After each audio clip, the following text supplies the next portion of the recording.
बिस्मिल्लाहिर्रहमानिर्रहीम। शादाब स्पीक्स के साथ मैं हूं शादाब रियाज। और दोस्तों, आज एक बड़ी दिलचस्प खबर जो है वो मेरे सामने आई है, और उसमें मुस्लिम लीग नून के लिए तो बहुत बड़ी खुशखबरी है। मुस्लिम लीग नून का कारकुन जो है वो यकीनन इस वक्त शादियाने बजा रहा होगा।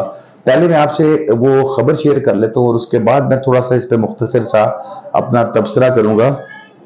खबर यह है कि लाहौर की एहतसाब अदालत के जज राव अब्दुल जब्बार साहब ने जो है वो दरखास्तों पर तहरीरी फैसला जारी किया है।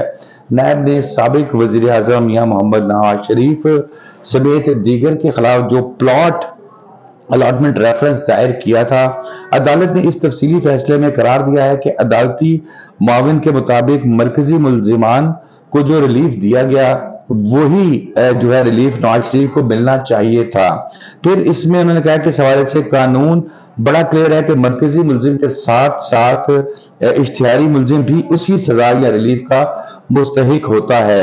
सुप्रीम कोर्ट के फैसले की रोशनी में नवाज शरीफ साहब जो है इनको भी वही रिलीफ मिलना चाहिए जो दीगर मुलजिमान को दिया गया। अदालत ने अपने फैसले में करार दिया है कि रिकॉर्ड से पता चलता है कि नवाज शरीफ को सियासी इंतकाम का निशाना बनाया गया। अदालत के जानिब से ये कहा गया कि उसमें ये पता लग रहा है कि नवाज शरीफ को सियासी इंतकाम का निशाना बनाया गया है। नैब के साबिक हुकूमत के कहने पर नवाज शरीफ का जो सियासी कैरियर है तबाह करने के लिए रेफरेंस तैयार करने पर मजबूर किया गया।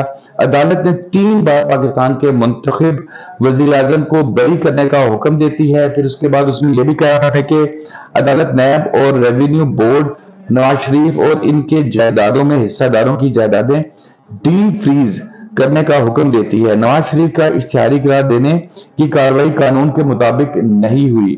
फिर ये कह रहे हैं कि अदालती फैसले की कॉपी चेयरमैन नैब समेत दीगर को अरसाल की जाए। अदालत ने नवाज शरीफ की जायदादें और शेयर होल्डर्स की जायदादें मुंजमद करने के खिलाफ एतराजात खत्म कर दिए।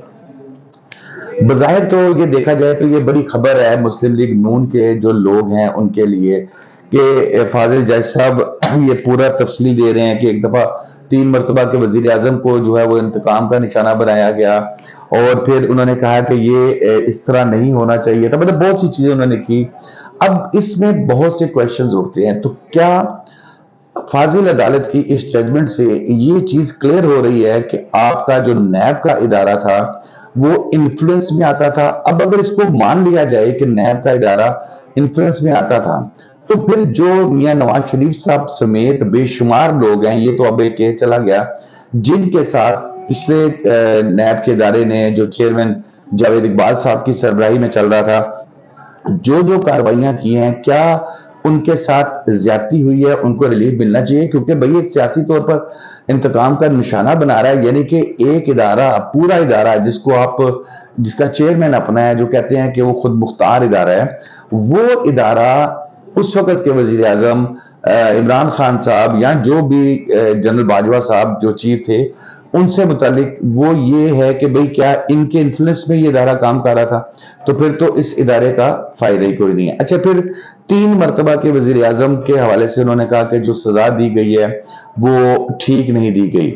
अच्छा, अब अगर उस इदारे ने जो प्रेशर डाला उस वक्त के वजीर आजम के कहने पे नवाज शरीफ साहब के खिलाफ कार्रवाई करने के लिए, या उनको जो है वो उनके खिलाफ सख्त कार्रवाई करने के लिए, तो उस वक्त की जो फाजिल अकाउंटेबिलिटी कोर्ट थी जिसने सजा सुनाई थी, उस सजा के हवाले से मैं तो ये बिल्कुल क्वेश्चन मार्क होगा कि जो फाजिल जज साहब थे, आज तो ये मक्खी बड़ी तंग कर रही है इधर मेरे कमरे में, पता नहीं कहीं आ गई, अभी स्प्रे कराते हैं। बहरहाल फाजिल जज साहब जो थे उन्होंने क्या मेरिट पे फैसला किया?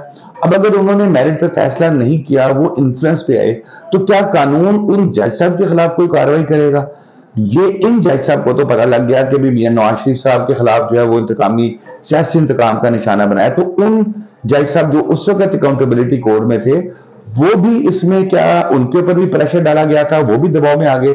अगर हमारे मुल्क की अदालतें इस तरह दबाव में आके फैसला कर रही हैं एक 3 दफा के वजीर आजम के खिलाफ, तो फिर दोस्तों सोचने की बात तो यह है कि फिर आम आदमी, जो मैं, आप और बाकी जो हमारी तरह के लोग हैं, جن کا کوئی انفلوئنس نہیں ہے، تو کیا ہم انہی عدالتوں پہ یہ جو سیشن جج لیول کے ہوتے ہیں، اکاؤنٹیبلٹی کورٹ کے جج صاحبان جو ہیں، یہ تو وہ جو ہیں جو سزائے موت سناتے ہیں، لوگوں کی زندگی لینے کا اختیار ان کے پاس ہے، تو کیا وہ انفلوئنس میں آ جاتے ہیں؟